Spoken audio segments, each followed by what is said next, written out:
আচ্ছা, আমরা এবার একটু ক্লাসেতে সরাসরি যাই। আহ, গতদিন ক্লাসে আমি একটা জেনারেল ক্লাস নিয়েছিলাম এবং সেখানে পুষ্টি সম্বন্ধে খুব অল্প পরিমাণে আলোচনাও করেছিলাম। আজকের সেই পুষ্টি থেকেই শুরু করব, করে বাকিটা এগোবে।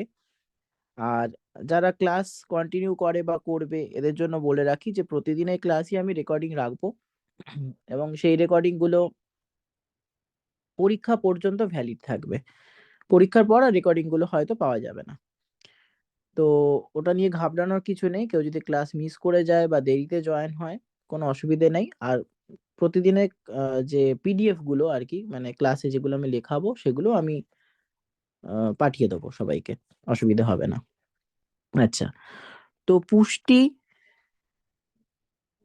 বা নিউট্রিশন, এটা নিয়ে আমরা গতদিন একটু কথা বলেছিলাম। তার সঙ্গে আরো প্রথম ক্লাসে যা হয় সেই সমস্ত কথাও ছিল। আজকের আমরা একটু পিওরলি পুষ্টি সম্বন্ধে জানবো। আচ্ছা, প্রথমত পুষ্টি কাকে বলে, এরকম একটা সংজ্ঞা আমরা ভেঙে নেব বেশ কিছু প্রশ্নের উত্তরে। যেমন, পুষ্টি কোথা থেকে পাওয়া যায়? প্রাথমিকভাবে পুষ্টি পাওয়া যায় কিন্তু উদ্ভিদ থেকে। ঠিক আছে, উদ্ভিদ থেকে। পরবর্তীকালে প্রাণী থেকে। এবার একটু বুঝে নি, প্রাথমিকভাবে উদ্ভিদ থেকে মানে কি? উদ্ভিদ বা উৎপাদক যে খাদ্যবস্তু তৈরি করে তাকে আমরা উৎপাদক বলি। তো উৎপাদক থেকে খাদক বা প্রাণীর মধ্যে পুষ্টিদ্রব্য যায় বা শক্তি যায়। যেহেতু উৎপাদক থেকে খাদকে যায় সেই জন্য আমরা প্রাইমারিলি, ঠিক আছে, প্রাইমারিলি উদ্ভিদকেই আমরা কিন্তু রাখবো পুষ্টির সোর্স হিসেবে বা উৎস হিসেবে। ঠিক আছে, এটা হয়ে গেল আমাদের উৎস। ব্র্যাকেটে পয়েন্টটা লিখে দিই, উৎস। আচ্ছা, নেক্সট, এই খাদ্যবস্তু যেটা আমরা খাই সেটা কি হয়, প্রাণীরা যেটা নেয় সেটা কি হয়? সেই পুষ্টির উপাদানটা আমরা কয়েকটা ধারাবাহিক পর্যায়ের মধ্যে দিয়ে নিয়ে যাই। ঠিক আছে, পুষ্টি উপাদান, পুষ্টি উপাদান বা যাকে আমরা খাদ্য বলি, যাকে আমরা খাদ্য বলি, সেটা কয়েকটা ধারাবাহিক পদ্ধতির মধ্যে দিয়ে যায়। কি কি ধারাবাহিক পদ্ধতি? প্রথম ধারাবাহিক পদ্ধতি হচ্ছে খাদ্য গ্রহণ। নেক্সট, সেই গৃহীত জটিল বা বৃহৎ আকার খাদ্যটাকে আমরা ভাঙি, ছোট অংশে ভাঙি, সেই পদ্ধতির নাম হচ্ছে পরিপাক।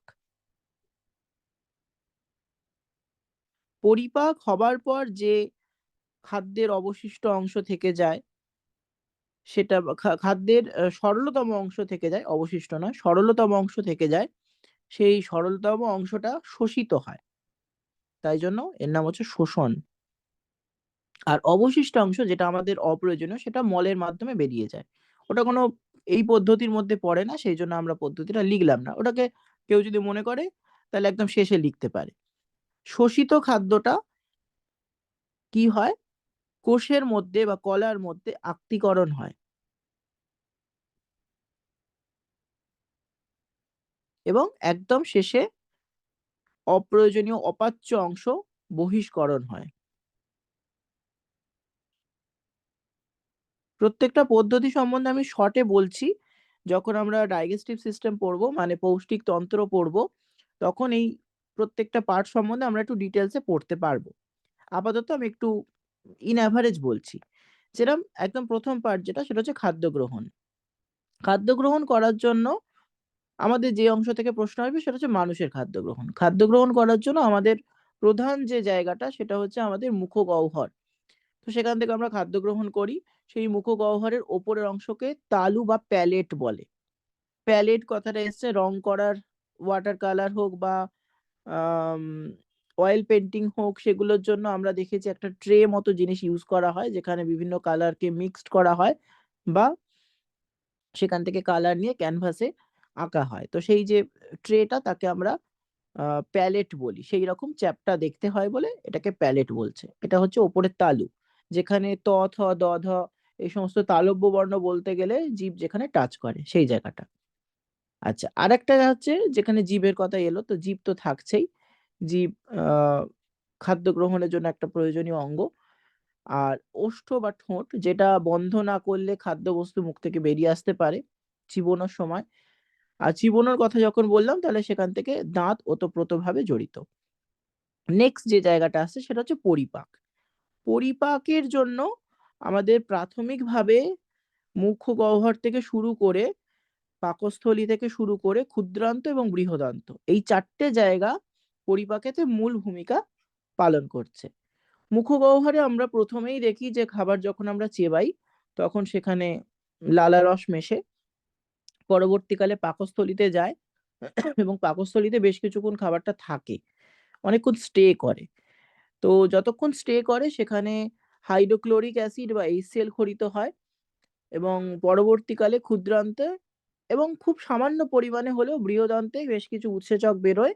সেই উৎসেচকগুলো খাবারকে উম পরিপাকে সাহায্য করে। এই ক্ষেত্রে একটু বলে রাখি যে এই যে উৎসেচক বা HCl বা লালারসের মাধ্যমে যে উৎসেচকগুলো আসছে, তারা প্রকৃতপক্ষে কি করে? প্রকৃতপক্ষে তারা খাদ্যের বড় কণাকে ছোট কণায় রূপান্তরিত করে। আমরা যদি মনে করি যে উৎসেচক একটা হাতুড়ি, তাহলে সেই হাতুড়িটা ক্রমাগত কোনো ইটের টুকরো, যাকে আমরা এখন খাবারের সঙ্গে কল্পনা করছি, তুলনা করছি। তো তাকে ক্রমাগত ভাঙতে, ভাঙতে ছোট থেকে আরো ছোট কণায় ভেঙে দেয়। এবার এটার প্রয়োজনীয়তা কি? এই যে খাদ্য কণাগুলোকে ভাঙছে, তার প্রয়োজনীয়তা হচ্ছে শোষণের জন্য। ঠিক আছে? তার মানে এই যে খাদ্য কণাগুলো যত ছোট হবে, ততই সেগুলো আ শোষিত হবে বেশি। যত বড় হবে তত বহিষ্করণ হয়ে যাবে। ঠিক আছে? তো শোষিত হবে। কোথায় শোষিত হবে? রক্তে শোষিত হবে। ঠিক আছে? তার মানে সমস্ত খাদ্য কণা আমাদের পৌষ্টিকতন্ত্র থেকে চলে যাবে রক্তে। শোষিত হলো এটা। যেগুলো মুখে বলছি সেগুলো আ লিখেও নিতে পারিস তোরা, অসুবিধে নাই। আর নয়তো মনে রাখ, পরে পৌষ্টিকতন্ত্রতে পড়াবো, তখনও হয়ে যাবে। আচ্ছা, নেক্সট, এই যে শোষিত খাদ্য কণাগুলো রক্তে গেল, সেই খাদ্য কণাগুলো আমাদের রক্তের মাধ্যমে সারা শরীরে ছড়িয়ে পড়ল এবং যত কলা, কোষ, অঙ্গতন্ত্র যা, যা আছে সেখানে ছড়িয়ে পড়ল। এবার প্রতিটা কোষেরই খাদ্যবস্তু প্রয়োজন। সেই সরলতম খাদ্যবস্তুগুলোকে কোষ যখন নিয়ে নিল, তখন তাকে, সেই পদ্ধতিকে বলছে আত্তীকরণ। এবং অপ্রয়োজনীয় অপাচ্য, অপাচ্য মানে যেটা উৎসেচক দ্বারা আর ভাঙা যায়নি, এরম ধরনের কোনো জিনিস যদি শরীরে থেকে থাকে, সেটা বহিষ্করণের মাধ্যমে শরীর থেকে বেরিয়ে যাবে।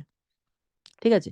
তো এইগুলোর মাধ্যমে আমাদের লাভ কি হচ্ছে? এই যে খাদ্য গ্রহণ, পরিপাক, শোষণ, আত্তীকরণ এবং বহিষ্করণ, এর মাধ্যমে আমার আল্টিমেট লাভ কি হচ্ছে? কি বেনিফিট পাচ্ছি আমি? না, বেনিফিট পাচ্ছি ২ টো। এক হচ্ছে প্রয়োজনীয় শক্তি আমরা সেখান থেকে পাচ্ছি। ঠিক আছে? শক্তি। এবং শক্তির সাথে, সাথে আমরা আরেকটা যেটা পাচ্ছি সেটা হচ্ছে বৃদ্ধি।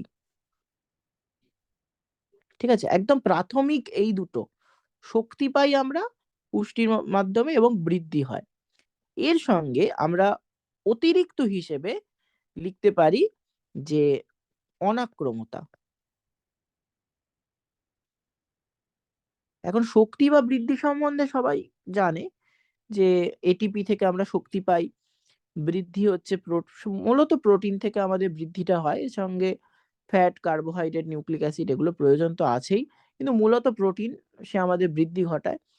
যার জন্য প্রোটিনযুক্ত খাবার খাওয়া উচিত বৃদ্ধির জন্য, বা যারা আম টিনেজ পিরিয়ড এ আছে বা যাদের গ্রোথ হচ্ছে, সমস্ত বয়সে তো একই গ্রোথ হয় না। শৈশব, কৈশোর, আ এই জায়গাটায় গ্রোথটা বেশি হয়। তো সেই সময় বেশি করে প্রোটিন খাবার খাওয়ানো উচিত। এবং অনাক্রমতা ব্যাপারটা হলো রোগ সংক্রমণ থেকে বাঁচার একটা পদ্ধতি। ঠিক আছে? তো এইগুলো আমার পুষ্টির, মানে ধাপে, ধাপে পুষ্টি ব্যাপারটাকে বোঝায়। এবং এই প্রত্যেকটা পয়েন্ট যেভাবে আমি ইলাস্ট্রেশন করলাম, যেভাবে ব্যাখ্যা করলাম, যদি কেউ মনে রাখতে পারিস, এখান থেকে যাবতীয় প্রশ্ন, পুষ্টির সংজ্ঞা থেকে যাবতীয় প্রশ্ন, সেগুলো তোরা অ্যাটেন্ড করতে পারবি। এবার এই অনাক্রমতা কি করে তৈরি হয়? না, ভিটামিন গ্রহণের মাধ্যমে। ভিটামিন, মিনারেল, ২ রকম জিনিস। ভিটামিন এবং মিনারেল। মিনারেল মানে হচ্ছে খনিজ। এগুলো গ্রহণের মাধ্যমে তোরা কি করতে পারবি? না, অনাক্রমতা তন্ত্রকে জাগ্রত করতে পারবি। ঠিক আছে? এই তাহলে আমাদের জেনারেল একটা পুষ্টি সম্বন্ধে ধারণা হলো। এখন আমরা যদি দেখি যে পুষ্টি কোনো একটা প্রাণী, সে পুষ্টি তার হচ্ছে আর কি, মানে এই শক্তি গ্রহণ, বৃদ্ধি, এই সমস্ত ব্যাপার হচ্ছে, মানে পুষ্টির ব্যবহার, সে পুষ্টির ব্যবহার করছে। তো কি কি ব্যবহার হতে পারে, এটা তো আমরা জেনারেল একটা সংজ্ঞা হিসেবে বললাম। পুষ্টির ব্যবহার, আচ্ছা আমি একটা একটা করে বলবো। ফার্স্ট, শক্তি উৎপাদন।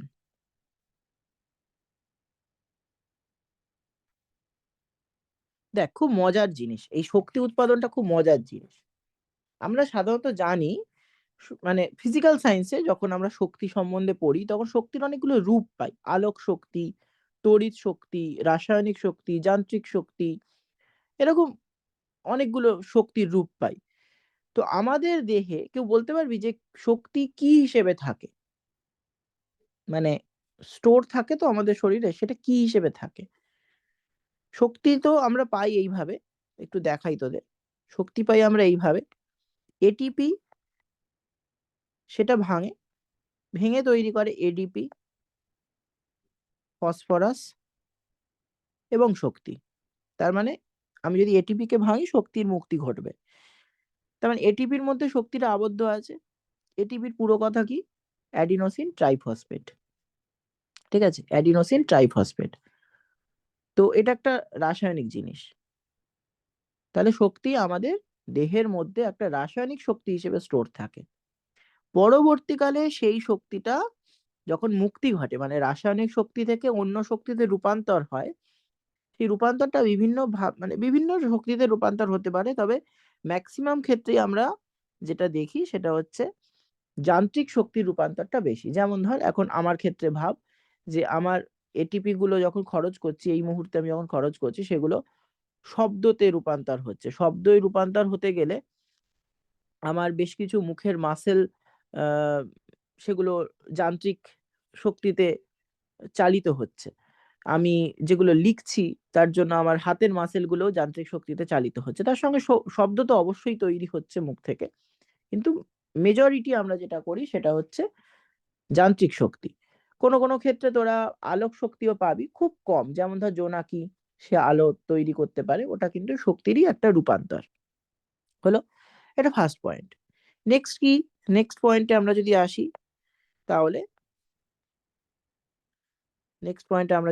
তাহলে হচ্ছে দেহ সংরক্ষক খাদ্য। দেহ সংরক্ষক খাদ্য আর লিখছি না, দেহ সংরক্ষক। তো দেহ সংরক্ষণ করার জন্য মনে রাখ যে তোকে রোগ প্রতিরোধক হতে হবে, নিরোগ হতে হবে। ঠিক আছে, নিরোগ হতে গেলে তোর যেটা প্রয়োজন সেটা হলো ভিটামিন এবং খনিজ লবণ। খনিজ বলে লিখে রাখলাম। যেমন ধর, ভিটামিন ডি আমাদের রিকেট রোগের প্রতিরোধক। স্কারভি বলে একটা দাঁতের রোগ হয়, ভিটামিন সি সেটার প্রতিরোধক। সব থেকে সবাই যে রোগটার নাম জানে, রাতকানা, ভিটামিন এ সেটাকে প্রতিরোধ করে। এরকম একাধিক রোগ আছে যেগুলো ভিটামিন দ্বারা প্রতিহত হয়। ভিটামিন বি 1 এর অভাবে বেরি বলে একটা রোগ প্রতিরোধ হয়।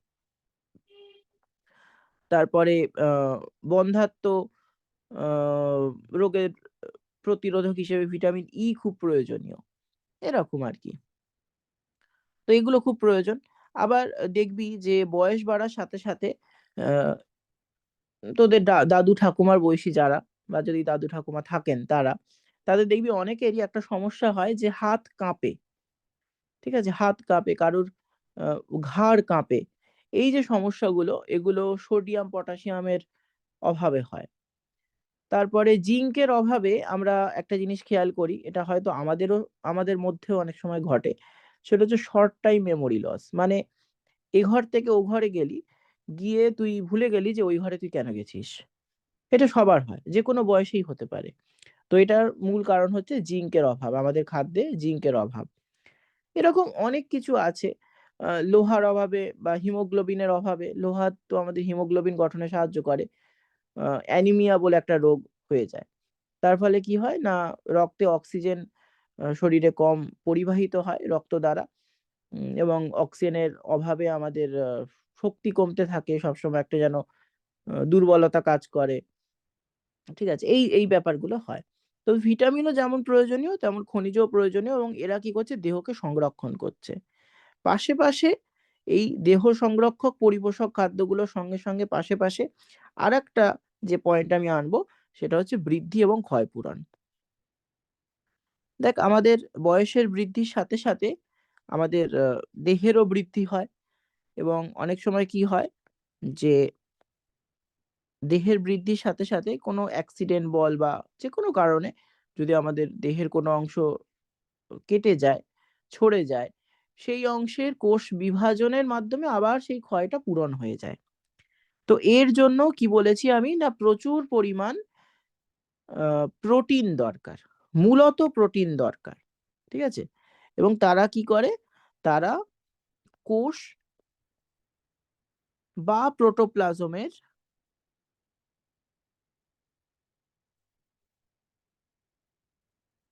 বৃদ্ধি ঘটায়। এই কোষ বা প্রোটোপ্লাজমের বৃদ্ধির মাধ্যমে সামগ্রিক যে দেহের বৃদ্ধি সেইটা হয়। ঠিক আছে? আচ্ছা, নেক্সট কি? নেক্সট যে পয়েন্টটা আসবো, এখানে তাহলে কি বললাম? মূলত প্রোটিন, এছাড়া কার্বোহাইড্রেট, ফ্যাট ইত্যাদি আ সেগুলোও রয়েছে। আর শক্তির জন্য ৩ টে, কার্বোহাইড্রেট, প্রোটিন, ফ্যাট, এই ৩ টে থেকেই আমরা শক্তি পাই। ৩ টে খাদ্যবস্তু থেকেই শক্তি পাই। আচ্ছা, আরেকটা হলো যে আমাদের দেহ আ খানিকটা ব্যাংকের মতো। ব্যাংক যেরকম আমরা ব্যাংকে গিয়ে আমরা টাকা জমা রাখি, সেরকম আমাদের দেহেও ভবিষ্যতের জন্য খাবার সঞ্চিত থাকে। সাধারণত কার্বোহাইড্রেট জাতীয় খাদ্যকেই আমরা সঞ্চয় করি। মেদ বাহুল্যতা কোনো খাদ্য সঞ্চয়ের লক্ষণ নয়। ঠিক আছে? ফ্যাট সঞ্চয় আমরা সাধারণত করি না। ফ্যাট সঞ্চয় হয় মানে সেই ফ্যাটটা বার্নিং হচ্ছে না। কিন্তু কার্বোহাইড্রেটকে আমরা সঞ্চয় করি। তো সেটা একটা পয়েন্ট হতে পারে, খাদ্য সঞ্চয়।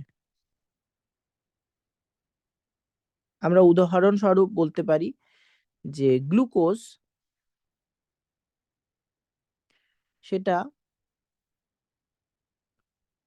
গ্লাইকোজেন রূপে আমাদের দেহে সঞ্চিত হয়। গ্লাইকোজেন কিন্তু সেই অর্থে আমরা পাই না কোনো জায়গা থেকে। এটা আমাদের দেহ সঞ্চয় করে। প্রয়োজনে আবার গ্লাইকোজেন থেকে গ্লুকোজে ফিরিয়ে আনে।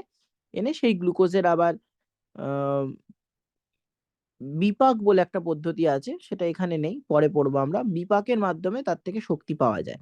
তার মানে অ্যাকচুয়ালি খাদ্যবস্তু, এটা একটু তোরা লিখে রাখ কোথাও, যে খাদ্যবস্তু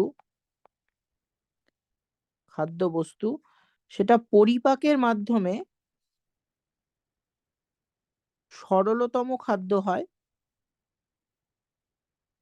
সরলতম খাদ্য কণা মানে ছোট।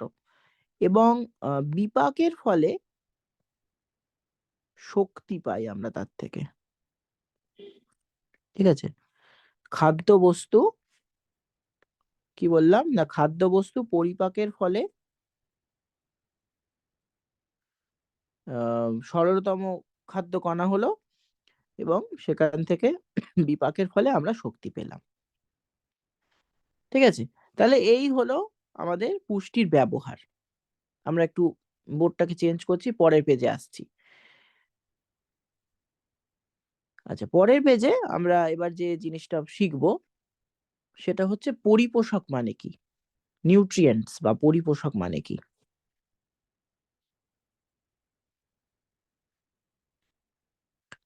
পরিপোষক, নিউট্রিয়েন্টস। আচ্ছা, অনেকেই এখানে আছে যারা বাংলা মিডিয়াম স্টুডেন্ট। তো তারা ভাবছে যে আচ্ছা, আমি পরিপোষক জানলেই তো হয়ে যাবে। নিউট্রিয়েন্টস জানার আমার দরকার কি? তো তাদের জন্য বলি যে মূলত আমরা যে কোর্সটার জন্য পড়াশোনা করছি, জিএনএম নার্সিং, এখানে গিয়ে কিন্তু আমাদের পুরো যে সিলেবাস সেটা কিন্তু ইংলিশে পড়তে হবে।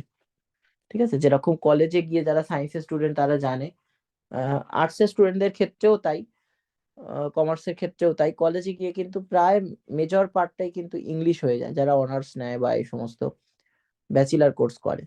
তো আমাদের নার্সিং এর ক্ষেত্রেও কিন্তু ইংলিশ হয়ে যাবে, সেই জন্য প্যারালালি আমরা বাংলার সঙ্গে সঙ্গে ইংলিশটাও শিখবো, এখন থেকে কিছুটা শিখে রাখবো যাতে তখন অসুবিধাটা অনেকটা কম হয়। এটা একটা কারণ। আর একটা হলো যে ইংলিশ এমন একটা ল্যাঙ্গুয়েজ যেটা সবাইকে জানতেই হয়, এখনকার দিনে ইংলিশ সবাইকে জানতেই হয়। আহ, যে পরিমাণ ইঁদুর দৌড় হচ্ছে তাতে নিজেকে যদি একটা ভালো জায়গায় কেউ দেখতে চায় তাকে শিখতে হবে আর কি। তো সেই কারণে আমরা শিখবো। আর আরেকটা ব্যাপার হলো, পরীক্ষার হলে অনেক সময় বাংলায় অনেক প্রশ্ন বানান ভুল থাকে বা ঠিক বোঝা যায় না, তখন ইংলিশ টার্ম গুলো দেখে কিন্তু আমরা শিখে নিতে পারবো, মানে বুঝে নিতে পারবো সেই সময়। এইসব কারণে ইংলিশটা একটু টুকটাক জেনে রাখলে ভালো, শুধুমাত্র টার্ম গুলো। আচ্ছা, এবার একটু বলি যে পরিপোষক ব্যাপারটা কি। পরিপোষক মানে হচ্ছে কিছু জৈব এবং অজৈব পদার্থ বা অজৈব বস্তু, পদার্থ বলার থেকে অজৈব বস্তু, যেগুলো আমরা খাদ্য হিসেবে খাই। ঠিক আছে, কি কি বললাম? না, আমরা পরিবেশ থেকে যে জৈব এবং অজৈব খাদ্যবস্তু খাদ্য হিসেবে খাই, সেগুলোই হচ্ছে পরিপোষক। যেমন আমরা একটা পরিপোষককে এইভাবে ক্যাটাগরাইজ করতে পারি যে শক্তি উৎপাদক। আচ্ছা, এখানে না ক্যাটাগরাইজ করে আমরা এইভাবে লিখি শক্তি উৎপাদক, এটা গতদিনও বলেছি হয়তো কিছুটা। শক্তি উৎপাদক এর মধ্যে পড়ছে মূলত তিনটে জিনিস: শর্করা, প্রোটিন এবং লিপিড। এই তিনটে জিনিস। শর্করাকে আমরা কার্বোহাইড্রেট বলি, প্রোটিনকে আমরা প্রোটিন বলি, লিপিডকে কেউ কেউ ফ্যাট বলি, যদিও লিপিড আর ফ্যাট একেবারেই এক নয়, সামান্য কিছু পার্থক্য তার মধ্যে আছে। তো এই যে তিনটে জিনিস, এখান থেকে আমাদের কি হয়?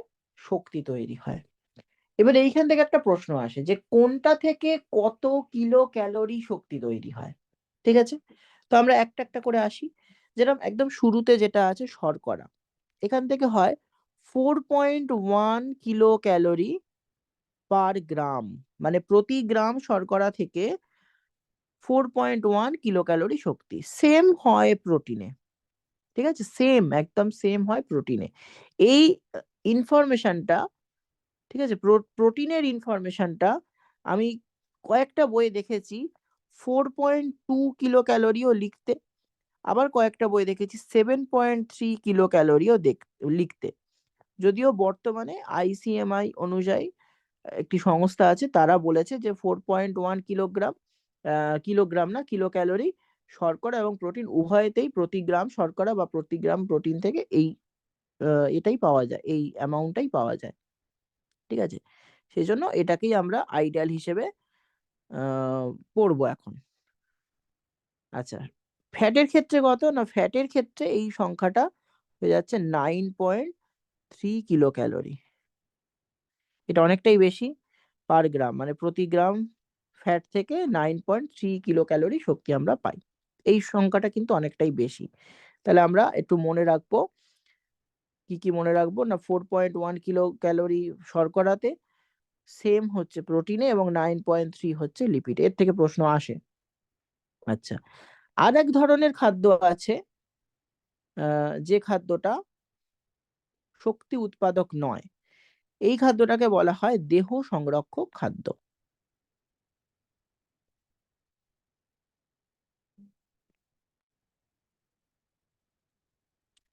আচ্ছা, এই যে দেহ সংরক্ষক খাদ্য যেটার কথা আমরা বলছি, এটা অলরেডি আমরা ডিসকাস করেছি একটু আগে। এর মধ্যে আমরা দুটো জিনিসের কথা বলেছিলাম, এখানে আমরা তিনটে জিনিসের কথা বলবো। এক হচ্ছে ভিটামিন, ভিটামিন। দুই হচ্ছে আহ খনিজ, এবং তিন হচ্ছে জল। এই ক্ষেত্রে আমি ভিটামিনের ওপর একটা আলাদা ক্লাস একদিন করাবো। ঠিক আছে, এটা একটা সেপারেট ক্লাস হবে, কারণ এটা অনেকটা বড়, ভিটামিন সম্বন্ধে একটু জানা উচিত সবার। এটা একটা সেপারেট ক্লাস স্যার, হবে সেটাই। হ্যাঁ, স্যার আমরা ফাইবারকে কোনটার মধ্যে ধরবো, ফাইবারকে মানে প্রোটিনে রাখবো, প্রোটিন, প্রোটিন।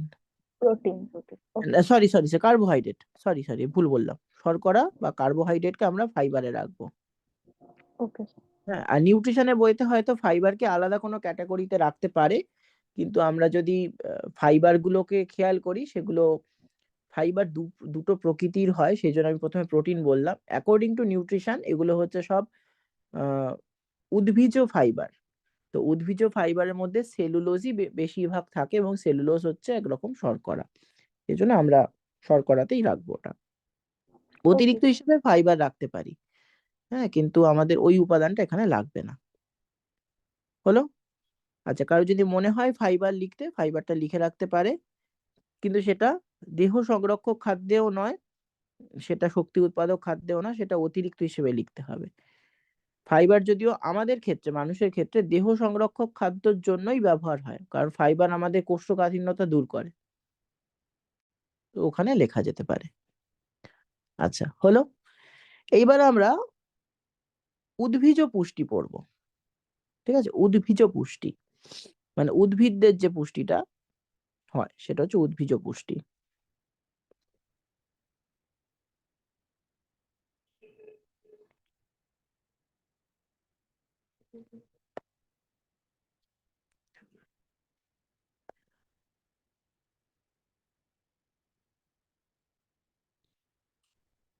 আচ্ছা, উদ্ভিজ পুষ্টি আমরা যদি একটু দেখি, উম দেখবো যে কিছু কিছু উদ্ভিদ আছে যারা সালোক সংশ্লেষ ছাড়া, ঠিক আছে, ম্যাক্সিমাম তো সালোক সংশ্লেষ করে, কিছু কিছু উদ্ভিদ আছে যারা সালোক সংশ্লেষ ছাড়া শক্তি শক্তি না, পুষ্টি গ্রহণ করে।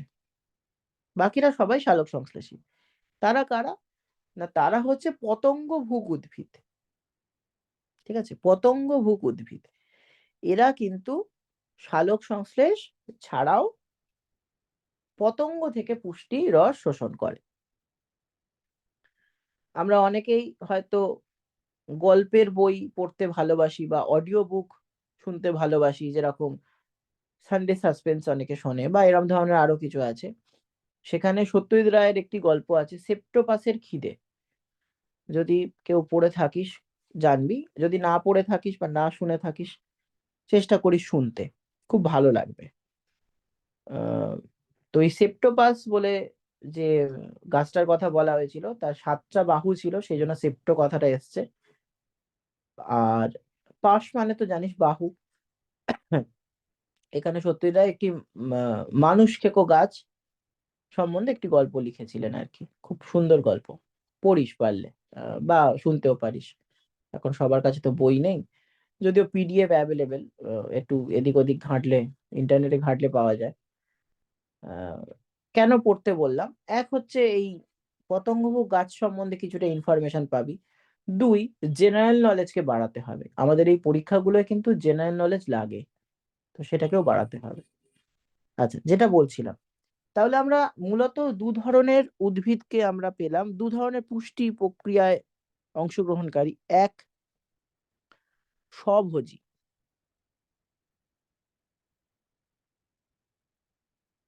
স্বভোজী পুষ্টি, বা একে আমরা বলি হোলোফাইটিক পুষ্টি। হোলোফাইটিক পুষ্টি। আর একটা পরভোজী পুষ্টি, বা আমরা একে বলি হোলোজৈিক পুষ্টি। হোলোফাইটিক যে পুষ্টিটা, মানে স্বভোজী পুষ্টিটা, সেটা একটাই মাত্র প্রক্রিয়া আছে, সেটা হলো সালোক সংশ্লেষ। সেই সালোক সংশ্লেষের মাধ্যমে কি করে? সালোক সংশ্লেষ, এই প্রক্রিয়াটার মাধ্যমে বাতাস থেকে কার্বন ডাই অক্সাইড, মাটির তলা থেকে জল, এই দুটো নিয়ে তৈরি করে গ্লুকোজ C6H12O6, এবং অতিরিক্ত অক্সিজেন এবং অতিরিক্ত জল। ঠিক আছে, এইগুলো তৈরি করে, এটা হচ্ছে খাদ্য, এই জিনিসটা হচ্ছে খাদ্য। আর পরভোজী যে পুষ্টিটা, এই পরভোজী পুষ্টির মধ্যে আবার আমরা দুটো ভাগে পরভোজী পুষ্টিকে ভাগ করতে পারি। কি কি? না, একটি ভাগ হচ্ছে পূর্ণ পরজীবী, আর একটা ভাগ হচ্ছে আংশিক পরজীবী। পূর্ণ পরজীবীর মধ্যে গাছ ছাড়াও আরো কয়েকটা জিনিসকে আমরা রাখতে পারি, যেমন ব্যাঙের ছাতা। ঠিক আছে, এই পুরোপুরি কিন্তু অন্য কারোর উপর নির্ভরশীল। স্বর্ণলতা, এইরকম ধরনের জিনিসকে আমরা রাখতে পারি। আমরা উদাহরণ সহ দুটো উদাহরণ এখানে লিখছি।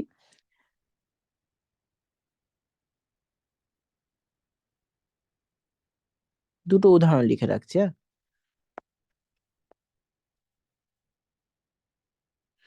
একটি হচ্ছে স্বর্ণলতা,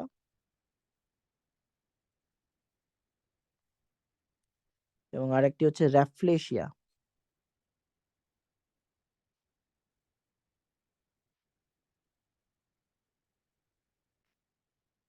এটা হচ্ছে পূর্ণ পরজীবী।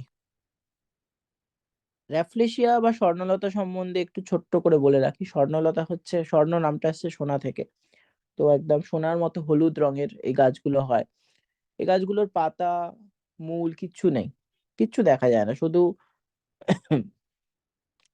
কি বলবো, শাখা প্রশাখা বিস্তার করে এবং গাছের ওপর থেকে হয়। অনেকেই দেখেছে এটা, স্বর্ণলতা গাছ অনেকেই দেখেছে। আর র্যাফলেশিয়া যে গাছটা, এটার সম্বন্ধে একটু ইনফরমেশন সবাইকে জানা উচিত।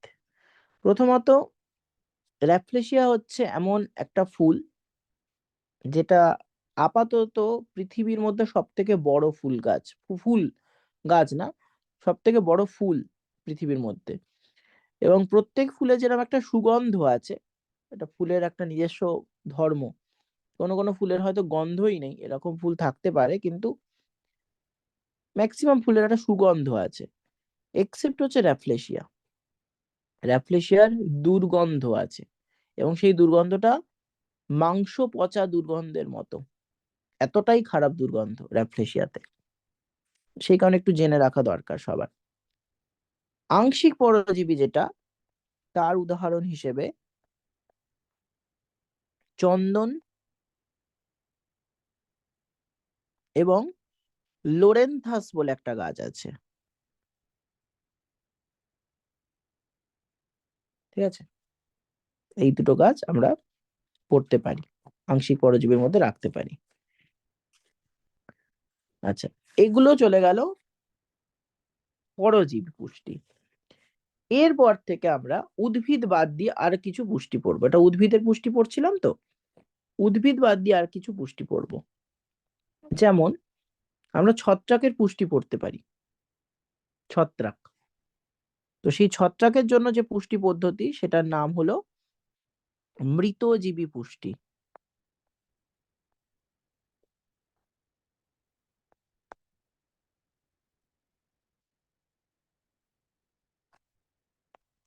মৃতজীবী পুষ্টি মানে কি? মৃত, পচে যাওয়া, গলে যাওয়া কোনো আহ জীব থেকে যদি পুষ্টি পাওয়া যায়, বা যারা পুষ্টি পায়, সেই পুষ্টির ধরনকে আমরা মৃতজীবী পুষ্টি বলি। এখানে যারা পার্টিসিপেট করছে তারা সবাই হচ্ছে ছত্রাক।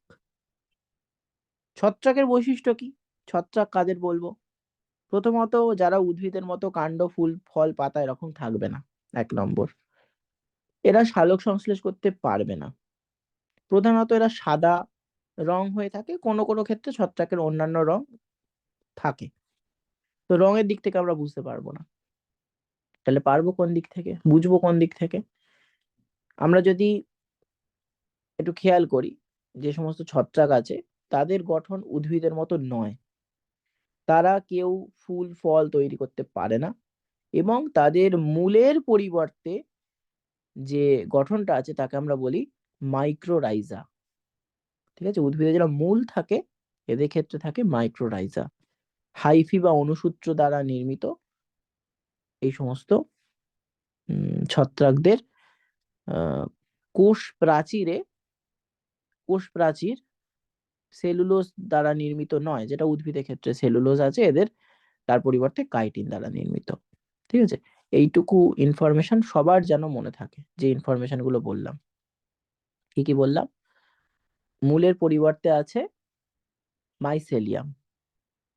মাইসেলিয়াম তৈরি হয়েছে হাইফি বা অনুসূত্র দিয়ে। আর এদের কোষ প্রাচীর কাইটিন নির্মিত, যেখানে উদ্ভিদের কি দ্বারা তৈরি? সেলুলোজ দ্বারা তৈরি। ঠিক আছে, চলো। তো এইখানে আমরা সমস্ত ছত্রাককে রাখতে পারি, সমস্ত ছত্রাক, আমাদের জানা এককোষী এবং বহুকোষী সমস্ত ছত্রাক সবাইকে রাখতে পারি। মৃতজীবীর মধ্যে আবার দুটো ভাগ আছে। কিরকম? না, পূর্ণ মৃতজীবী, যেরকম আমরা আগে পেয়েছিলাম। পূর্ণ মৃতজীবীর মধ্যে সব ছত্রাক আছে, সব ছত্রাক। মিউকর, যেটা আমরা ব্ল্যাকে লিখি,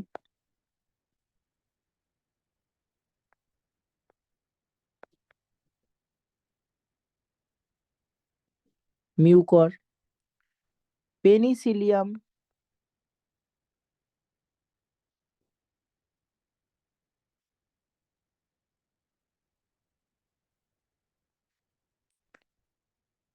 ব্যাঙের ছাতা বা অ্যাগারিকাস,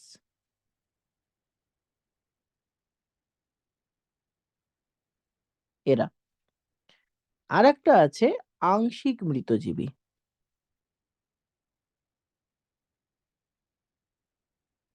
তো এই আংশিক মৃতজীবীর মধ্যে ছত্রাক ছাড়াও কিন্তু অন্য কিছু থাকতে পারে। ঠিক আছে, তো এটা আমরা একটু অন্যভাবে লিখবো, একটা উদাহরণ সহযোগে লিখবো। পাইন গাছ, অনেকে পাইন গাছ দেখেছি, পাইন গাছটা কিন্তু নয়। এই পাইন গাছের, এই গাছের মূলে অবস্থিত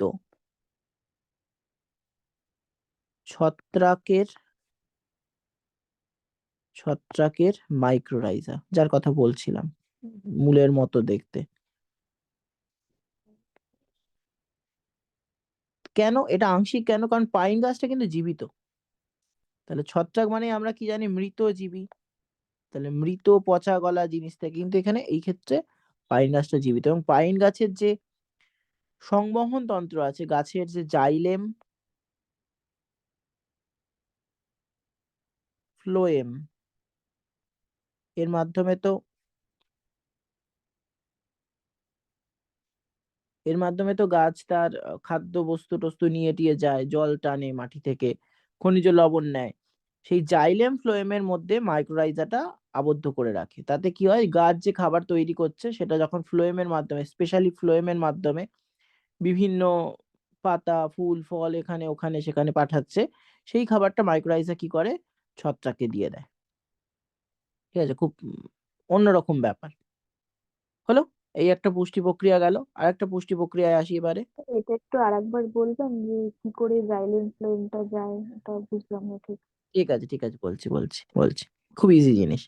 গাছ কি করছে? মনে কর এটা মাটি, এটা গাছ, তলাটা মূল। ঠিক আছে, এখানে চলে আয়, জুম কর। দেখ গাছ কি করছে? গাছের সংবহন কলা হিসেবে দুটো থাকে। এক থাকে হচ্ছে জাইলেম, যার কাজ মাটি থেকে জলকে উপরে তোলা। আর দুই থাকে হচ্ছে ফ্লোয়েম। ঠিক আছে, ফ্লোয়েম।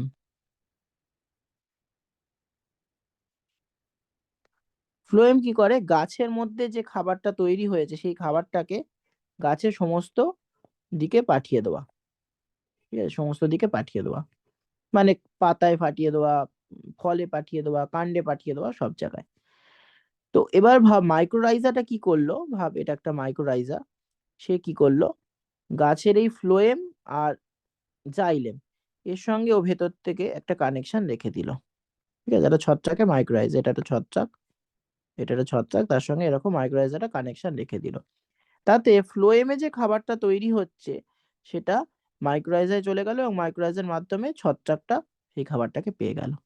তাহলে গাছটা এখন জীবিত, এবং সে যা খাবার তৈরি করছে সেটা একটা ছত্রাক পেয়ে যাচ্ছে। এই কারণেই একে বলছে আংশিক পরজীবী, পূর্ণ নয়। বুঝতে পারলাম? হ্যাঁ স্যার, বুঝতে পেরেছি। আচ্ছা, এবারে আয় মিথজীবী পুষ্টি, এটা একটা অন্যরকম পুষ্টি। মিথজীবী, মিথজীবী পুষ্টি।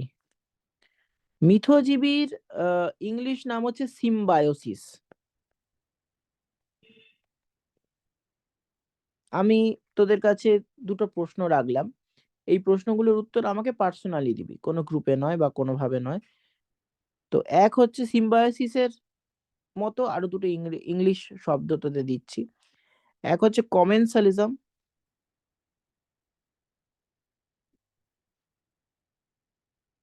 আর এক হচ্ছে অ্যামেনসালিজম। এটা কোনো না কোনো সময় আমি পড়াবো, কিন্তু আপাতত আমার যেটা মনে হয় যে দেখবো কে কতটা খুঁজে অ্যান্সার বার করতে পারে। আজকাল তো খুব অ্যাভেলেবেল, আমাদের ইন্টারনেট খুব সবার কাছেই অ্যাভেলেবেল। তো দেখবো কে এইটা খোঁজে, কে আমাকে অ্যান্সারটা জানায়। ঠিক আছে, এই মিথজীবীর সঙ্গে খুব সম্পর্কযুক্ত দুটো শব্দ দিলাম। আচ্ছা, এবার আসি মিথজীবিতা ব্যাপারটা কি। মিথজীবিতা মানে হলো যে দুটো জীব, মনে করছি এ এবং বি, দুটো জীব, এরা দুজন দুজনের ওপর নির্ভরশীল বা দুজন দুজনকে উপকার করে, এ বি কে করে, বি এ কে করে। ঠিক আছে, দুজনেই বেনিফিটেড হচ্ছে, সেটা হচ্ছে মিথজীবিতা। তো মিথজীবিতার মধ্যে আমরা দেখতে পাই একটা হচ্ছে বাধ্যতামূলক মিথজীবিতা।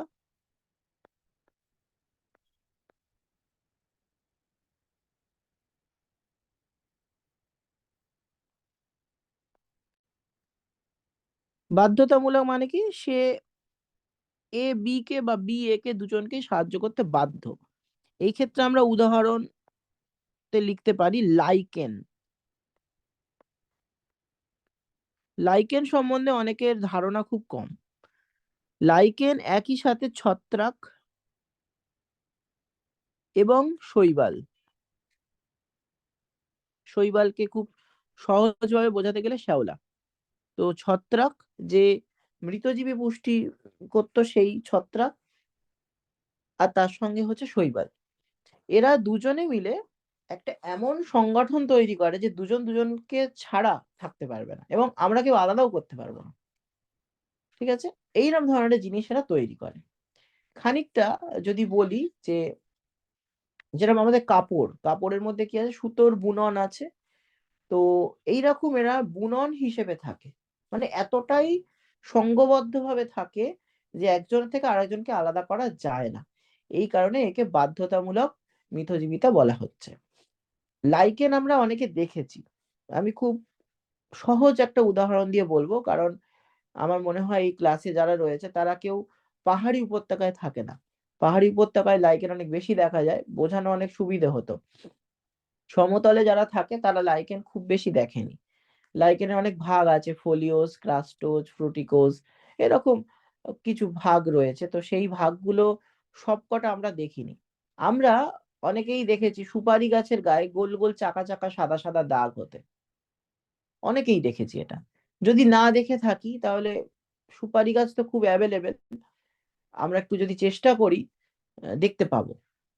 কালকেরই সকালবেলা একবার উঠে যদি আমরা দেখে নিই বাড়ির আশেপাশে কয়েকটা সুপারি গাছ, এরকম চাকা চাকা দাগ দেখতে পাবো। স্পেশালি শীতকালে এবং বর্ষাকালে এই আহ, জিনিসটা আরো বেশি প্রমিনেন্ট হয়। মানে বায়ুতে যদি ময়েশ্চার থাকে, আর্দ্রতা থাকে, এটা খুব সুন্দরভাবে দেখা যায়। তো এই জিনিসটা হচ্ছে লাইকেন। লাইকেনকে বলা হয় এনভায়রনমেন্টাল ইন্ডিকেটর। লাইকেন যে অঞ্চলে বেশি, সেই অঞ্চলের বায়ুর পিউরিফিকেশন ক্ষমতাটা অনেক ভালো, মানে ভালো বায়ু, অক্সিজেন যুক্ত বায়ু। আমি একটু আগেই বললাম যারা পাহাড়ে থাকে তারা বেশি লাইকেন দেখে। পাহাড়ে হয়তো একটা নির্দিষ্ট উচ্চতার পর অক্সিজেনের মাত্রা কমে, খুব উঁচুতে হাই অল্টিটিউডে উঠলে যে প্রবলেমটা হয়, অক্সিজেনের মাত্রা কমে, সেটা ঠিকই, কিন্তু দূষণের মাত্রা আরো কম।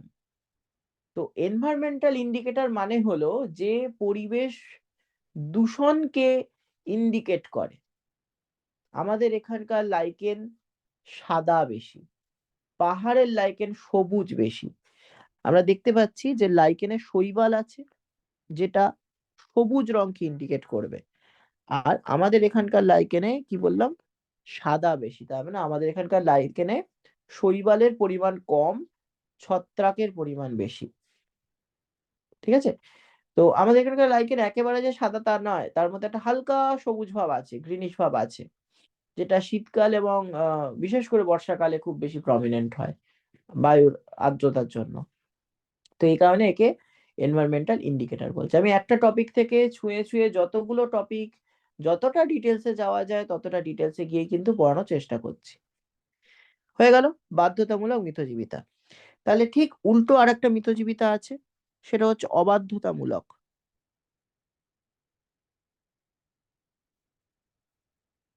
মিতজীবিতা। যেমন আমি এর উদাহরণ মুখে বলছি, সবাই রিলেট করতে পারবে।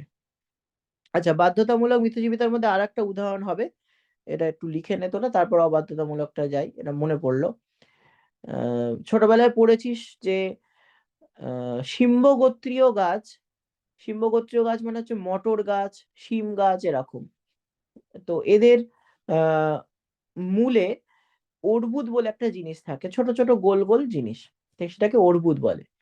সেই অর্বুদ, মূলের যে অর্বুদ, সেই অর্বুদে একরকম ব্যাকটেরিয়া থাকে, যার নাম হচ্ছে রাইজোবিয়াম ব্যাকটেরিয়া। কি বললাম? Rhizobium bacteria. অনেকে এটা মানে দেখেছি ছেলে মেয়েরা অনেক সময় ভুল করে বলে রাইবোজোম। রাইবোজোম হচ্ছে কোষ অঙ্গাণু। ব্যাকটেরিয়াটার নাম কি বললাম? Rhizobium bacteria. এই রাইজোবিয়াম ব্যাকটেরিয়াকে মটর গাছের মূল বা শিম্বগোত্রীয় গাছের মূল, এভাবেও লিখতে পারিস, শিম্বগোত্রীয় গাছের মূল, তারা ওই রাইজোবিয়াম ব্যাকটেরিয়াকে থাকতে দেয়, শেল্টার প্রোভাইড করে। তার বিরুদ্ধে, ঠিক আছে, রাইজোবিয়াম ব্যাকটেরিয়াকে যেমন শেল্টার প্রোভাইড করছে, তো মনে কর তুই একটা কোনো বাড়ি ভাড়া নিয়ে সেখানে থাকছিস, তো কি করবি? তুই বাড়িওয়ালাকে বাড়ি ভাড়া দিবি। তাহলে এখানেও ঠিক তাই, রাইজোবিয়াম ব্যাকটেরিয়া সেও ওই শিম্বগোত্রীয় উদ্ভিদকে বা মটর গাছকে কিছু দিতে চায়। তো গাছের লাগবে হচ্ছে নাইট্রোজেন। গাছের তো আর পয়সা লাগবে না, বাড়ি ভাড়া লাগবে না, তো গাছের লাগবে নাইট্রোজেন। সেই জন্য ওই ব্যাকটেরিয়াটা কি করে? গাছকে নাইট্রোজেন সাপ্লাই করে। ঠিক আছে? গাছকে নাইট্রোজেন সাপ্লাই করে। আচ্ছা, এইটা বলতে গিয়ে আরেকটা জিনিস মনে পড়লো, একটু আমরা আগের স্লাইডে আসছি। এই যে স্বভোজী বা হোলোফাইটিক উদ্ভিদের কথা বলছিলাম, যারা সালোক সংশ্লেষ করতে পারে আর কি, এর মধ্যে না কিছু ব্যাকটেরিয়াও পড়ে, বুঝলি? ব্যাকটেরিয়া। এই ব্যাকটেরিয়াকে বলা হয় সায়ানো ব্যাকটেরিয়া। সায়ানো ব্যাকটেরিয়া মানে সালোক সংশ্লেষী ব্যাকটেরিয়া। এই সালোক সংশ্লেষকারী ব্যাকটেরিয়ার মধ্যে ইউগ্লিনা, ক্রাইস্যামিবা, ভলভক্স, না ইউগ্লিনা তো গাছ নয়, এক সেকেন্ড, ভলভক্স পড়বে, ক্রাইস্যামিবা পড়বে, আহ এগুলো প্রোটিস্টা। দাঁড়া দাঁড়া আমি বলছি। নাইট্রোসোমোনাস, নাইট্রোব্যাক্টর, থিওব্যাসিলাস, এগুলো একটু নাম লিখে রাখতো। সায়ানোব্যাকটেরিয়াকে কমা দিয়ে দিয়ে লেখ। নাইট্রোসোমোনাস, নাইট্রোব্যাক্টর,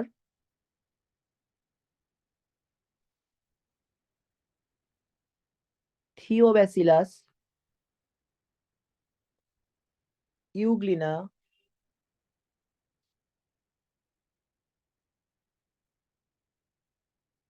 ক্রাইস্যামিবা, ক্রাইস্যামিবা, ভলভক্স ইত্যাদি। এরা গাছ নয়, কিন্তু এরাও স্বভোজী পুষ্টি দেখায়। ঠিক আছে, সেজন্য এই নামগুলো একটু লিখে রাখবি। আচ্ছা, তো যেখানে ছিলাম, তো ওই গাছগুলোকে কি করছে ওরা?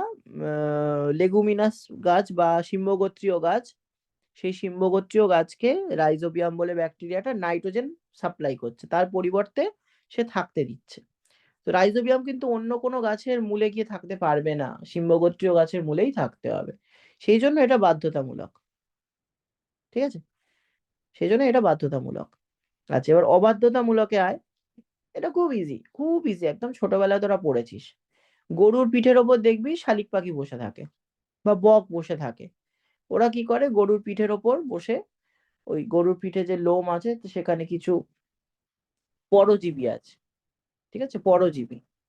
পরজীবীও একটা পুষ্টি, কিন্তু ওটা পরে আসছি। আমরা তো গাছ ফাছ পড়ছি, ওটা পরে আসছি।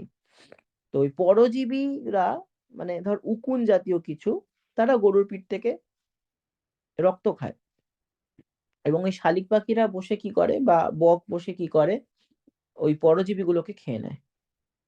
তাহলে গরুর তাতে বেনিফিট, গরু শালিক পাখিকে কিছু ওড়ায় না, বককে উড়িয়ে দেয় না। এবার প্রশ্ন হলো যে গরুর পিঠের পরিবর্তে শালিক পাখি মোষের পিঠেও বসতে পারে, ছাগলের পিঠেও বসতে পারে। আবার ভাব, গরু পিঠে শালিকও বসতে পারে, বকও বসতে পারে, অপশনাল, যে কেউ বসতে পারে। সুতরাং কেউ কারোর সঙ্গে বাধ্যতামূলক ভাবে নেই।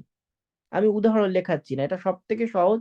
এই উদাহরণটা কাউকে লিখতেও হবে না, যে কেউ মনে রাখতে পারবি। তাহলে দুটো প্রাণী তারা বাধ্য নয় একজন আরেকজনের উপকার করতে, ওর জায়গায় অন্যজন এসে উপকার করতে পারে। কুমির, সে তো মাছ খায়, তোরা জানিস, বা কোনো জলজ জীবকে খায়। আর কুমিরের দাঁতের ফাঁকে অনেক সময় কি হয়, ওই জলজ জীবের মাংসের অংশগুলো আটকে থাকে। তো কুমির তখন কি করে, না কুমির হাঁ করে রোদ পোয়ায়। সেই সময় কিছু পতঙ্গভুক পাখি, মানে যারা ছোট ছোট কীট পতঙ্গকে খায়, তারা এসে কুমিরের দাঁতের ফাঁক থেকে ওই মাংসগুলো যেগুলো লেগে আছে, যেগুলো কুমিরের ডিস্টার্ব হতে পারে, সেগুলোকে খেয়ে নেয়। কুমির কিন্তু ওই পাখিগুলোকে খায় না। কারণ যদি একবার ওই পাখিদের বিশ্বাসটা নষ্ট হয়ে যায় যে কুমির পাখি খেয়ে নেয়, তাহলে ওরা এসে আর কিন্তু ওর দাঁত পরিষ্কার করে দেবে না। ওতে পাখিরও পেট ভরছে, কুমিরেরও লাভ হচ্ছে। তো ওই পাখির পরিবর্তে অন্য কোনো পাখি এসেও যদি দাঁত থেকে আর কি ওই মাংসের টুকরোগুলো খেয়ে নেয়, সেটাও করতে পারে। তাহলে এগুলো হচ্ছে অবাধ্যতামূলক মিথজীবিতা। বোঝা গেল? আচ্ছা, এরপর মৃতজীবী মিথজীবীর পর আমরা আসবো পতঙ্গভোগ পুষ্টি। ঠিক আছে, এটাও একটা অন্যরকম পুষ্টি, পতঙ্গভোগ।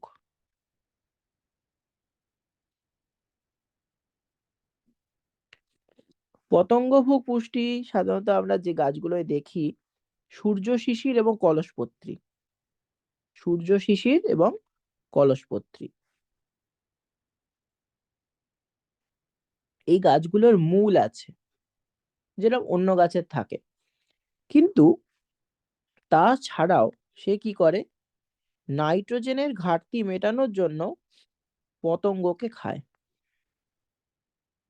ঠিক আছে, এবার তুই ভাবছিস কেন পতঙ্গ খাচ্ছে, কেন পতঙ্গর মধ্যে কি থাকে? পতঙ্গ তৈরি হয়েছে প্রোটিন নিয়ে, প্রত্যেকটা প্রাণী প্রোটিন নিয়ে তৈরি হয়েছে। পতঙ্গ যেহেতু ছোট এবং ফুল দ্বারা সহজে আকৃষ্ট হতে পারে বা কোনো কালার দ্বারা আকৃষ্ট হতে পারে, সেই জন্য গাছ পতঙ্গকে বেছে নিয়েছে। পতঙ্গের পরিবর্তে ছোট ছোট পাখিও তারা খায়।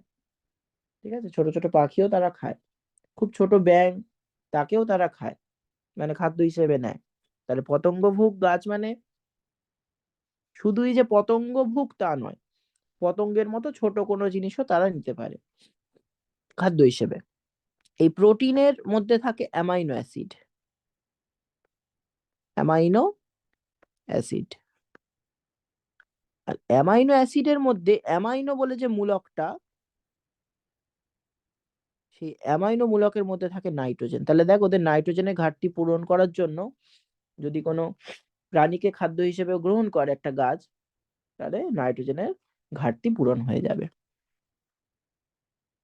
কিন্তু তার মানে এই নয় যে ওরা সালোক সংশ্লেষ করে না, সালোক সংশ্লেষও করে, আবার প্রাণীকে খেয়ে তার থেকেও পুষ্টি গ্রহণ করে, একই সাথে দুটো কাজ করে। ঠিক আছে, এটা হচ্ছে পতঙ্গভোগ পুষ্টি। আর সবার শেষে আসবো যে এটা উদ্ভিদের পুষ্টি নয়, এটা প্রাণীর একটা পুষ্টি, আহ সেটা হচ্ছে পরজীবী। ঠিক আছে, পরজীবী পুষ্টি। পরজীবী মানে কি, এখানে ছোট করে লিখবো আমরা।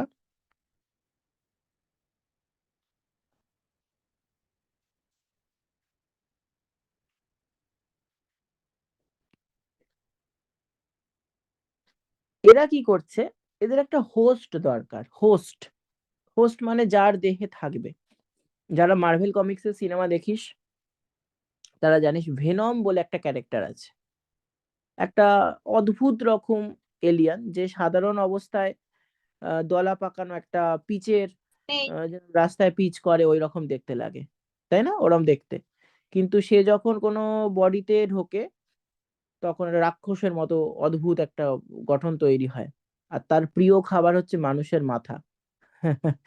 তার মধ্যে অনেক হরমোন থাকে, সেই হরমোনটা তাকে সিক্রেটিন বলে একটি হরমোন থাকে, সেটা নাকি তাকে বাঁচতে সাহায্য করে। এরকম ভাবে গল্পের মধ্যে আছে মার্বেল কমিক্সের। তো সেই পরজীবী, এই পরজীবী। তো পরজীবী দুই প্রকার, ঠিক আছে। একটা হচ্ছে বহিঃপরজীবী, মানে শরীরের বাইরে থাকে। আর একটা হচ্ছে অন্তঃপরজীবী, মানে শরীরের ভিতরে থাকে। এবার দেখ, আমরা বহিঃপরজীবী বলতে যাদেরকে বুঝি একটু নামগুলো লিখে রাখ, যে উকুন, মশা, এঁটুলি, ঠিক আছে, উকুন, মশা, এঁটুলি। Mite, MIT, mite. Ticks, TICS, tricks.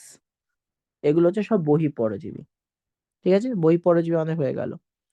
অন্তঃপরজীবীর মধ্যে আছে কৃমি, ঠিক আছে। কৃমি, দু রকম কৃমি লিখে রাখ, এক গোল কৃমি আর দুই ফিতা কৃমি। কম্পালসারি এই দুটো থেকেই প্রশ্ন আসে, এর বাইরে কিচ্ছু আসবে না। গোল কৃমি, যার বিজ্ঞানসম্মত নাম অ্যাসকারিস লুম্ব্রিকয়েডিস। ফিতা কৃমি, যার বিজ্ঞানসম্মত নাম টিনিয়া সুলিয়াম, ঠিক আছে। অ্যাসকারিস আর এর নাম হচ্ছে টিনিয়া। এছাড়াও আরো অনেক কৃমি আছে, হুকওয়ার্ম আছে, আইওয়ার্ম আছে, এরকম কিছু কৃমি আছে। কিন্তু এই দুটো কৃমির নাম মনে রাখলেই তোদের হয়ে যাবে। আচ্ছা, তাহলে মোটামুটি আমরা পুষ্টির ব্যাপারটা করে ফেললাম। না, এখনো দুটো পুষ্টি বাকি, দুটো পুষ্টি বাকি, শেষ করি। এবারে যে পুষ্টিটা, এটা সবার মধ্যে দেখা যায় না। হোলোজয়িক পুষ্টি বলে একটা হেডিং কর।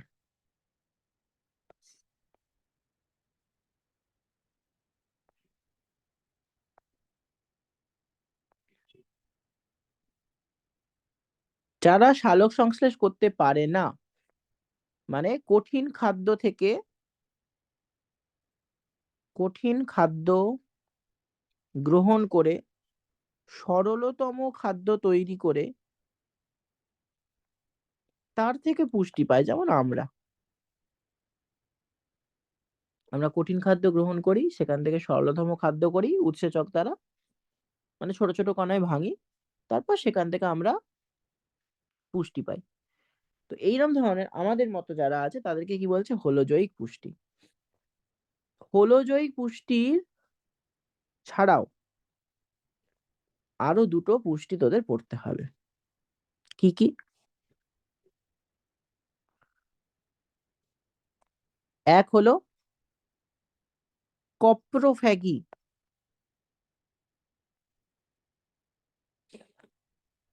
কপ্রোফ্যাগি মানে হচ্ছে মল ভক্ষণকারী।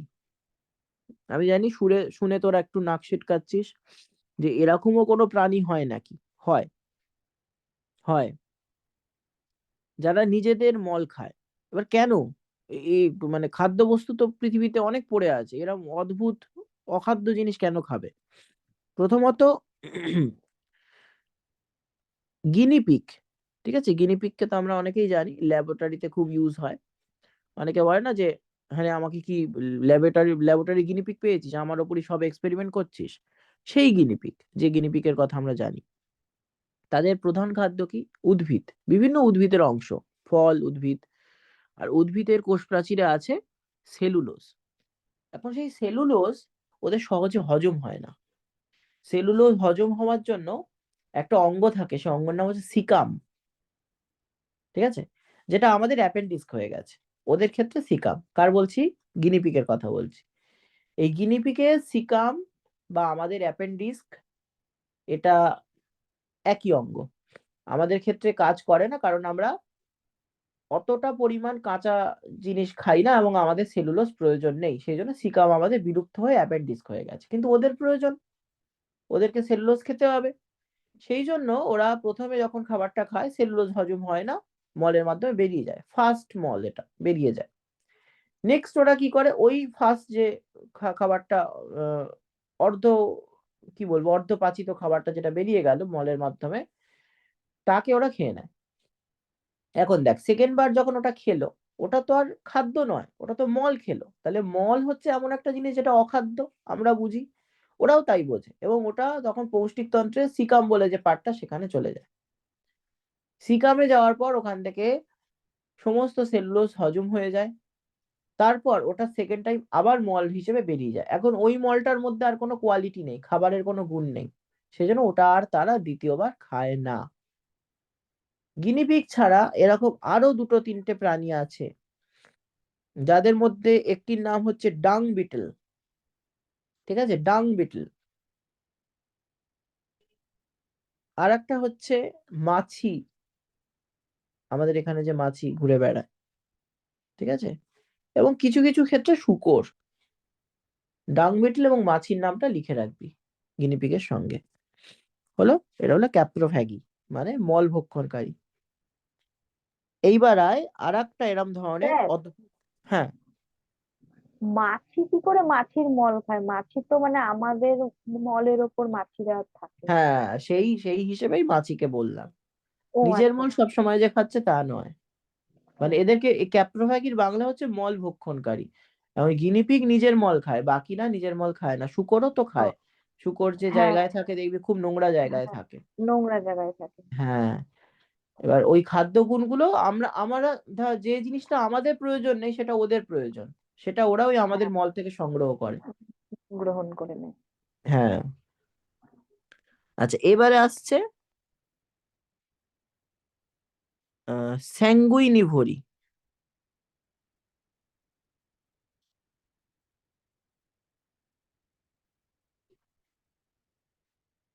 আচ্ছা, এই জিনিসটা বাংলা করলে হবে রক্তভোজী। আগেরটা ছিল মল ভক্ষণকারী, এবার হচ্ছে রক্তভোজী। এবার ভাব কোন কোন প্রাণী আছে যারা রক্ত খায়।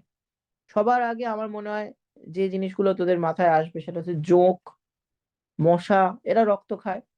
আর একটু ডিপলি চিন্তা করলে বুঝতে পারবি যে ভ্যাম্পায়ার বলে একটা বাদুড় আছে, যাকে নিয়ে অনেক সিনেমাও বেরিয়েছে, ভ্যাম্পায়ার বলে, ড্রাকুলা বলে সিনেমা বেরিয়েছে। তো সেই ভ্যাম্পায়ার ব্যাট, এরা রক্ত খায়। বা প্রশ্ন হলো কেন রক্ত খায়, কেন? ও খাবার কি পৃথিবীতে অভাব আছে? কত কিছু খাবার আছে, এরকম একটা অদ্ভুত বাজে খাবার কেন খায় তারা?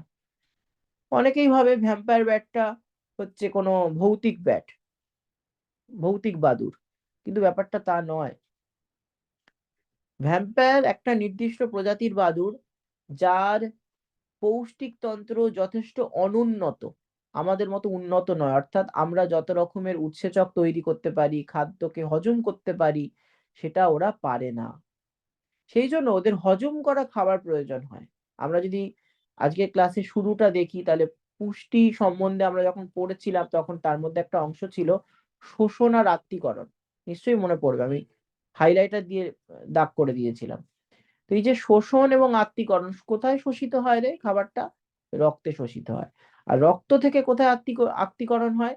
না, আমাদের কলাকোষে আত্তীকরণ হয়।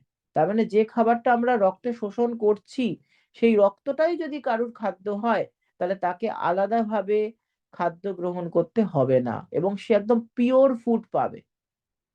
পিওর ফুড, যেটা রক্তে মিশছে, যেটা তার কলাকোষে যাওয়ার দরকার, সেই জিনিসটা সে পাবে। তার মানে শুনে খুব ভয়ঙ্কর লাগলেও যে রক্ত ভক্ষণকারী, আসলে তারা একেবারেই ভয়ঙ্কর নয়, তারা বরঞ্চ আমাদের থেকে অনেক দুর্বল প্রাণী। তো এই কারণে ভ্যাম্পায়ার ব্যাট রক্ত খায়। মশা কেন রক্ত খায়? এটা কেউ জানিস, মশা রক্ত কেন খায়? বোধহয় জানিস না। রোগ অ্যাকচুয়ালি ছড়া। না, রোগ ছড়ানোর জন্য ওর কোনো ইন্টেনশনই নেই যে রোগ ছড়ানোর, ও জানেই না যে ও ম্যালেরিয়া ছড়াচ্ছে। স্ত্রী মশা তো এক রক্ত খায়, পুরুষ মশা তো খালি গাছ ফলের যে বইটা হয় ওটা খায়, একদম তাই, একদম তাই। রস খায়। স্ত্রী মশা বা মশকই রক্ত খায়, রক্তে থাকা পুষ্টিটা নিয়ে ও ডিম পাড়বে বলে, ডিমের পুষ্টি যোগানোর জন্য রক্ত খায় ওরা, অন্য কোনো কাজ নেই ওদের। যৌকও ঠিক তাই, যৌকের পৌষ্টিকতন্ত্র এতই অনুন্নত যে ও রক্ত থেকে ওর নিজের পুষ্টির চাহিদাটা পূরণ করে, আর কিছুই না। ঠিক আছে, এই হচ্ছে আমাদের ব্যাপার। আচ্ছা, স্যাঙ্গুইনিভোরি ক্যাপ্রোফ্যাগি পর্যন্ত হয়ে গেল। আচ্ছা, এবার আমি একটু শর্টে একটা জিনিস লিখিয়ে দিই। আহ, আমরা যে পর্যায়গুলো প্রথমে ব্যাখ্যা করেছিলাম, খাদ্য গ্রহণ, আহ, তারপর খাদ্যের পরিপাক, হ্যাঁ, এই ব্যাপারটা একটু লিখিয়ে দিই। আমি একটা একটা করে বলবো, তোরা তিনটে কলম করবি। ঠিক আছে, তিনটে কলম। প্রথম কলমে কর হচ্ছে পর্যায়, নেক্সট কলম হচ্ছে ব্যাখ্যা, এটা একটু বড় রাখবি, ব্যাখ্যার কলমটা একটু বড় রাখবি। নেক্সট হচ্ছে অঙ্গ, এটা ছোট রাখলেও হবে। আর আরেকটা লাস্ট করবি হচ্ছে গ্রন্থি, এটাও ছোট করলে হবে। চেষ্টা কর ব্যাখ্যার কলমটাকে বড় করতে, বাকিগুলো ছোট।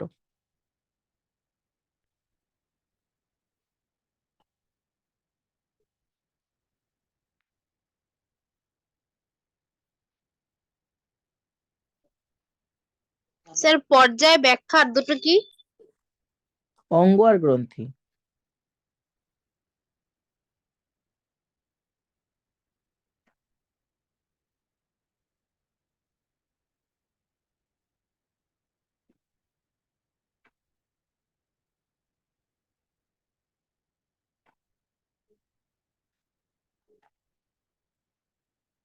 আচ্ছা, পর্যায়ের মধ্যে 1 নম্বর দিয়ে লেখ খাদ্য গ্রহণ। ঠিক আছে, বাকিগুলো আমি লিখবো না, বলবো। ব্যাখ্যাতে লেখ যে পদ্ধতিতে জটিল খাদ্য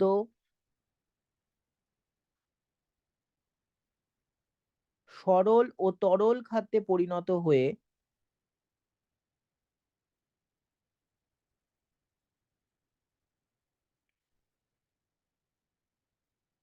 সরি সরি সরি যে যে পদ্ধতিতে আহ জটিল খাদ্য মুখগহ্বরের দ্বারা গৃহীত হয়, মুখগহ্বরের দ্বারা গৃহীত হয়।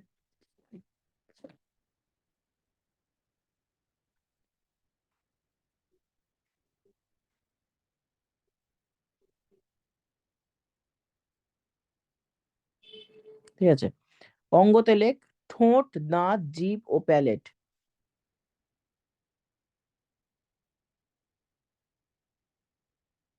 স্যার কি বললেন, এটা বলুন একবার। ঠোঁট, দাঁত, জিভ ও প্যালেট।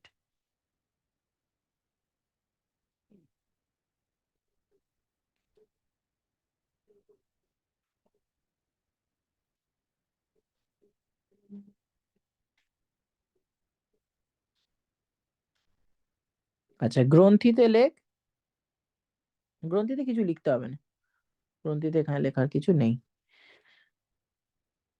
আচ্ছা, 2 নম্বরে লেখ পরিপাক।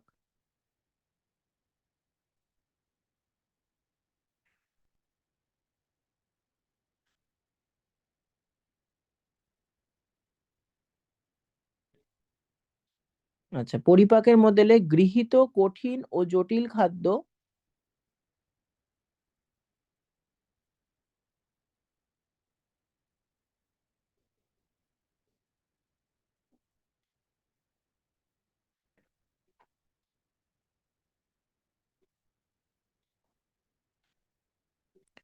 সরল ও তরল খাদ্যে পরিণত হয়ে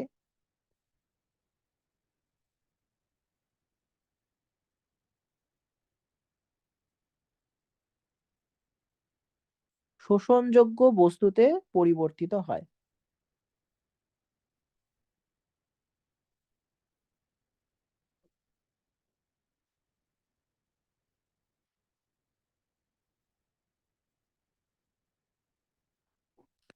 আচ্ছা, অঙ্গতে লেখ মুখবিবর বা মুখগহ্বর,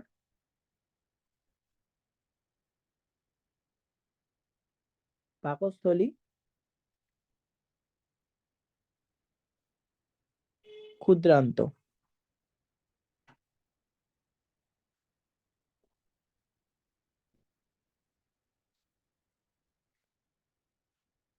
গ্রন্থিতে লেখ লালা গ্রন্থি,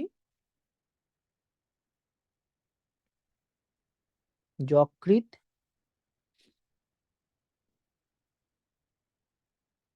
অগ্নাশয়, পাক গ্রন্থি এবং আন্ত্রিক গ্রন্থি।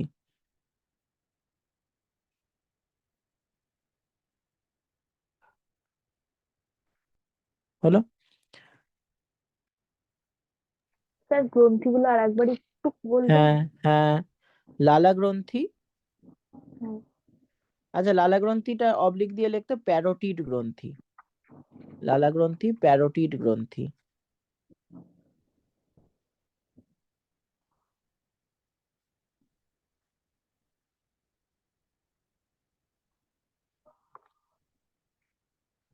যকৃৎ,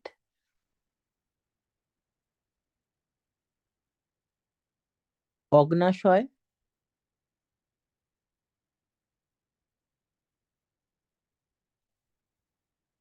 পাক গ্রন্থি,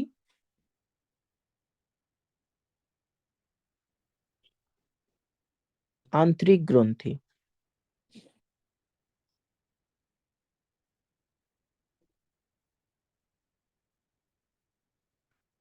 হলো? আচ্ছা, শোষণ, পরের পয়েন্ট হচ্ছে শোষণ। এটা মূর্ধন্য হবে, দন্তেন্য নয়।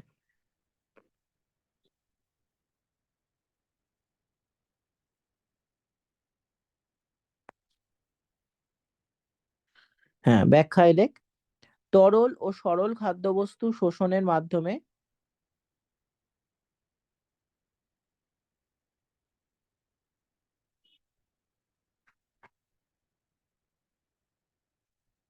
রক্তবাহ ও লসিকাবাহে প্রবেশ করে।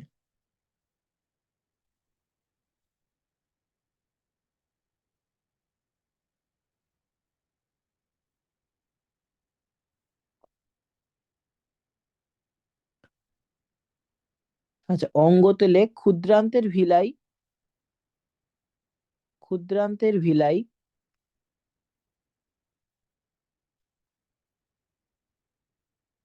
আর ল্যাকটিয়াল, ল্যাকটিয়াল।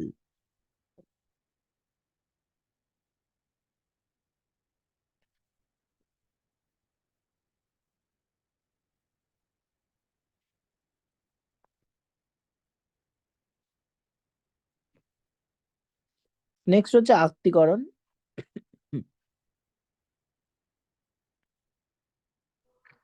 স্যার গ্ল্যান্ড, এখানে কোনো গ্ল্যান্ড নেই? না, আর কোনো গ্ল্যান্ড নেই, শুধু একটাতেই পরিপাকী গ্ল্যান্ড ছিল, বাকি আর কোনো গ্ল্যান্ড নেই।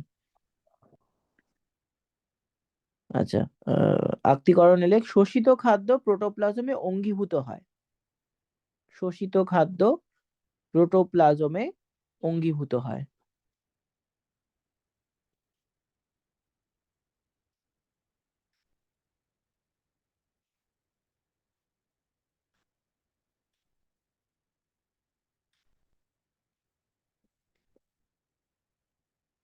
অঙ্গতে লিখবি কোষস্থ প্রোটোপ্লাজম, কোষস্থ প্রোটোপ্লাজম।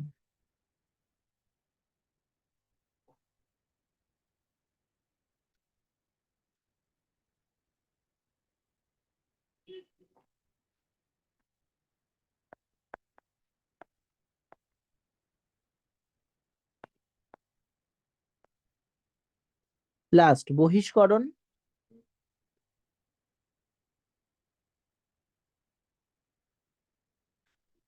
ব্যাখ্যায় লেখ অপাচিত খাদ্য, অপাচিত খাদ্য অর্থাৎ মল দেহের বাইরে নির্গত হয়। অপাচিত খাদ্য অর্থাৎ মল দেহের বাইরে নির্গত হয়।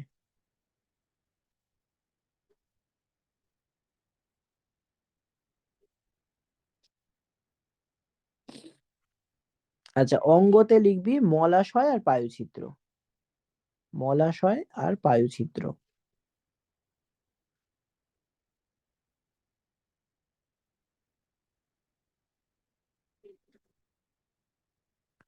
ব্যাস, এই পর্যন্ত থাকবে। আমি সামনের দিন দুটো জিনিস অপশন দিচ্ছি, তোরা যেটা বলবি সেটা পড়াবো। এক হচ্ছে ক্লাস 9 থেকে মানুষের পৌষ্টিকতন্ত্র, এটা একটা পড়ানো যেতে পারে। অথবা ক্লাস 10 থেকে কোষ বিভাজন। ঠিক আছে, এর মধ্যে তোরা যেটা বলবি।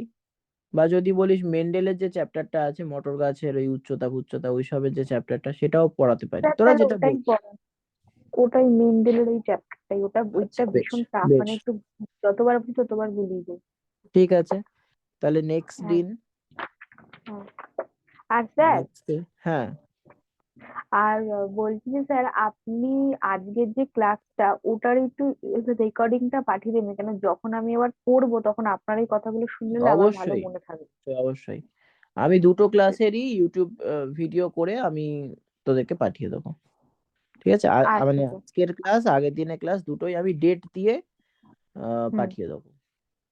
কি আর তার বললেন সঙ্গে স্যার? পিডিএফটাও পাঠাবো আমি। ও আচ্ছা আচ্ছা আচ্ছা স্যার। ঠিক আচ্ছা। আছে, ওকে হ্যাঁ, ওকে। Tata sir. বংশগতিটা নেক্সট দিন পড়াই, তোরা একটু বংশগতিটা পড়ে রাখবি, 10 বই থেকে একটু হ্যাঁ হ্যাঁ বংশগতিটা স্যার। পড়ে রাখবি, তাহলে তোদেরও হ্যাঁ সুবিধা হবে। হুম হুম, ঠিক আছে স্যার।